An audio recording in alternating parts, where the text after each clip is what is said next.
All right, y'all. Atlanta and the Black response. Let's talk about it. I believe I am actually live here on the internet. It looks like it. I think we're up and running.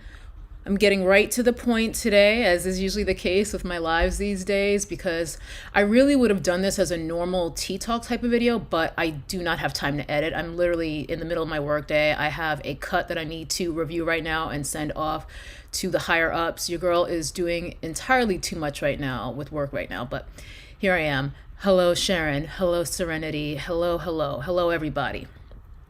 Hello, family. It is T. Not nappy, not jojoba, nappy-headed jojoba. Say the whole thing. Or do not address me. Just go by T. It's easier. If you're new here, if you don't know, now you know. So, Atlanta, I'm not talking about the FX series. I was messaging with two friends earlier today about Atlanta. Obviously, I'm referring to Tuesday's tragedy. I have to be kind of cloak and dagger about my choice of words because y'all know how YouTube is. So I was chatting with my friends earlier, both of whom are Black men, which I only bring up because it contextualizes what I'm talking about today. Both friends, separate conversations, by the way.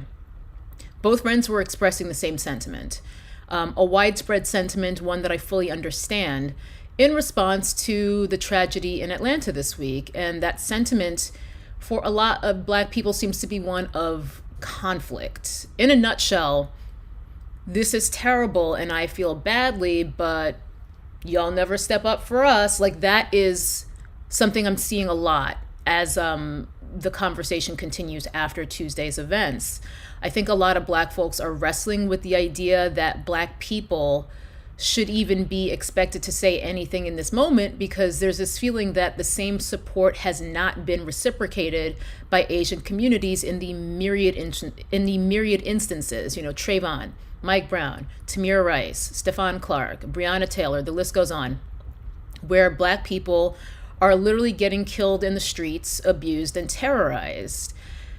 I do push back on this because that's not entirely true. I have seen and continue to see API, Asian and Pacific Islander people involved in the fight for Black liberation, several of whom I work with directly in my organizing work that I do in real life and even in the streets. Hypothetically, of course, hypothetically in the streets, because although we have our First Amendment rights, exercising First Amendment rights to assemble peacefully has been de facto criminalized, often retroactively.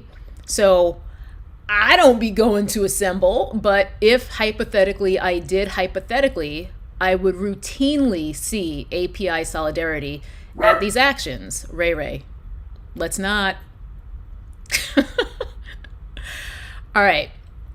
Having said that, I do perhaps agree that I don't necessarily see widespread support, not at a critical mass, for the fight for Black liberation from API communities. Not en masse, not in the numbers that perhaps many of us feel that we ought to see.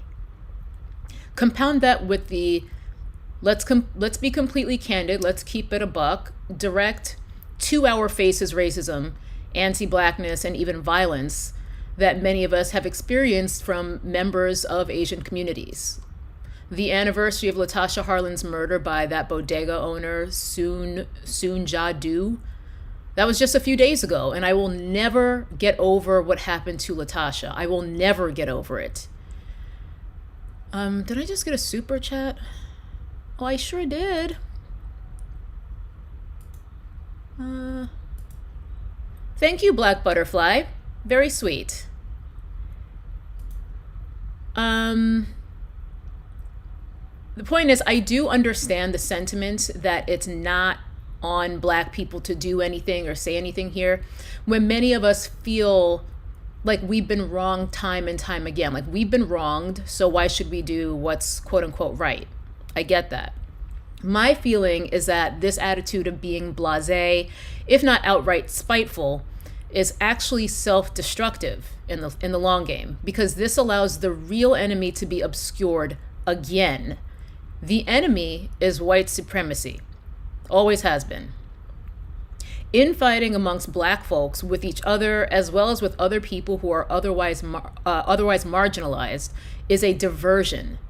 We do this, and the strategy of the enemy to divide and conquer continues to succeed. This is how we lose. This is how we lose for 400 years, more than that, and counting.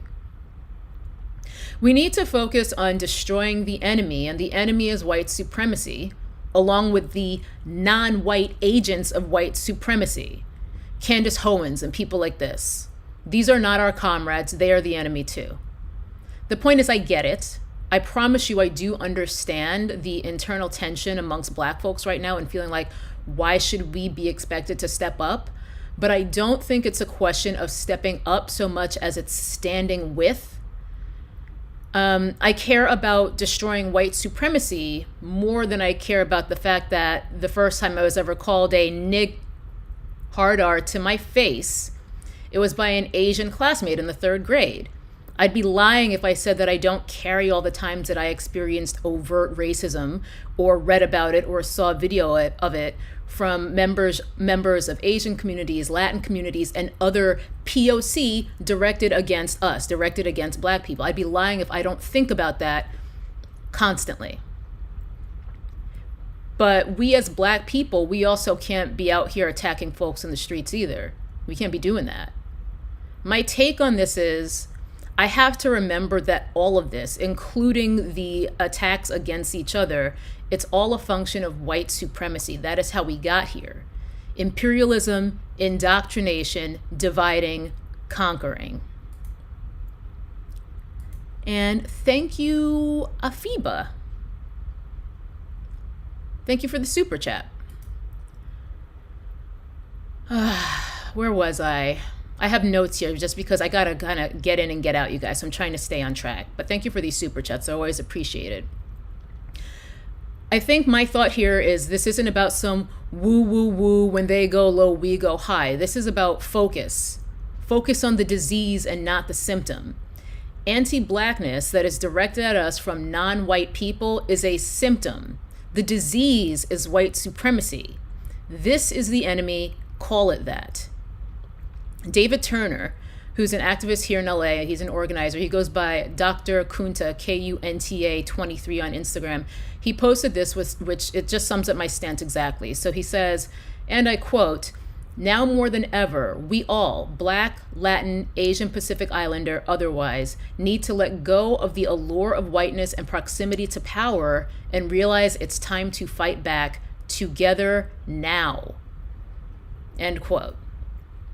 White supremacy's job is to subjugate, exploit, oppress, and kill all of us who ain't white, all for the continued consolidation of power and wealth into the hands of white people. That's what it does. They've been very successful at this for a very long time, as we all know. So successful that a lot of people don't even see it happening. And there's people out here who think that, their place in society was earned, even though it is completely based on exploitation. We saw plenty of warnings and build up to the massacre that happened in Atlanta. These attacks have been going on for weeks.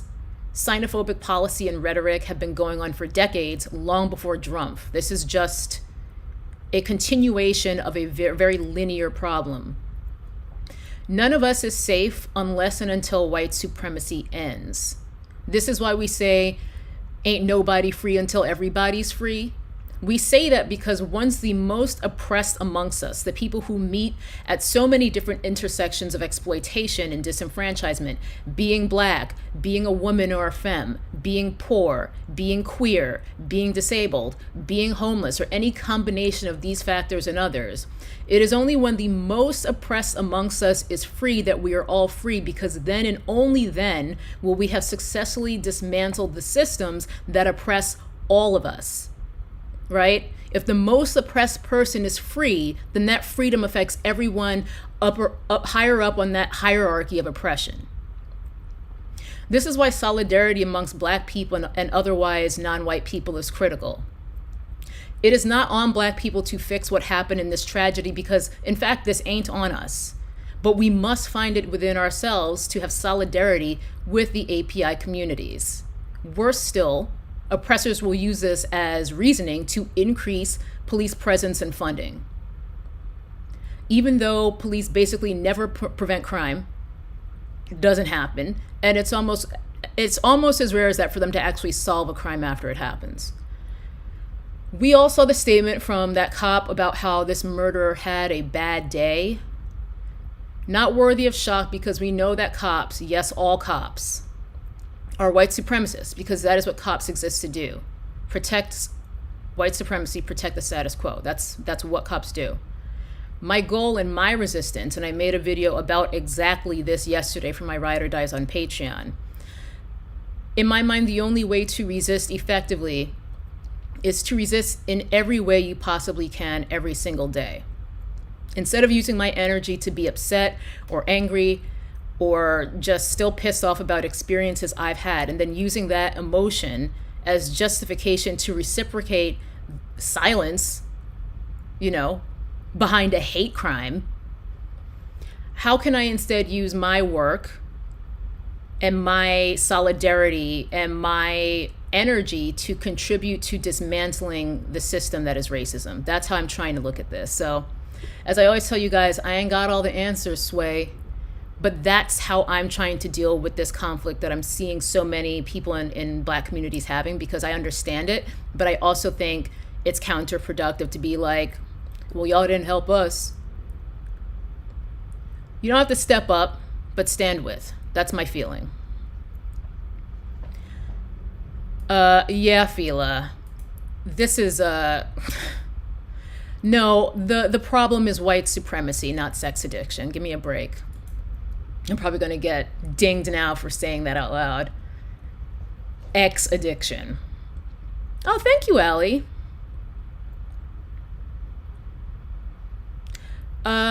Yeah, I do agree that, your dollars, every dollar is a decision, as I like to say.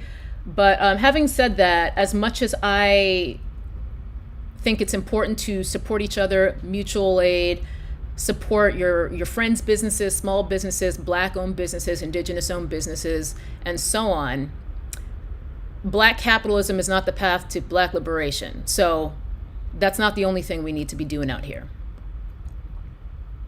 Oh, hey, girl. Hey, Mickey.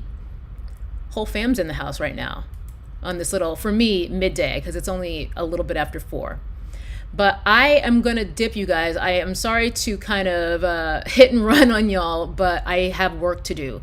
And I would have done this as a video, but I didn't have time. I wanted to kind of address this quickly, maybe give you guys a little bit of food for thought, and then bounce. So thank you so much. Let me do one more here.